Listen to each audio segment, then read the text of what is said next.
Welcome to Not Milk Never Milk. Subscribe if you're lactose intolerant.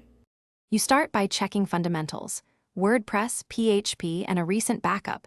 Do this now so you can revert if needed. Once done, install a schema-focused plugin or create a child theme. This prevents updates from overriding your changes. Next, decide which content types need structured data: posts, pages, products, or recipes, because you will map properties to those. Make sure to enable developer mode or debugging so errors surface quickly, and keep a notes file for the fields you plan to add. You now implement the structured data itself. Choose the correct schema type like article, product, or local business, because accuracy improves rich result eligibility. Then add JSON LD, either through your plugin's custom fields, a header injection, or PHP template hooks, ensuring it is valid and dynamic. Populate core properties such as name, description, image, price, and availability, and pull values from post meta or custom fields. Also, once in place, validate snippets locally.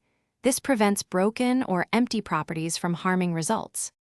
You finish by rigorously testing and rolling out your changes. Run each page through structured data testing tools and the rich results tester so you know what search engines see. Once validated, deploy incrementally and monitor Google Search Console for warnings or drops. If problems appear, revert to the child theme backup or temporarily disable the schema plugin to isolate the fault. This step prevents site-wide impact. Finally, make small fixes and revalidate. Iterating quickly keeps markup accurate. Thanks for watching. If this was helpful, leave a like and consider subscribing. See you next time.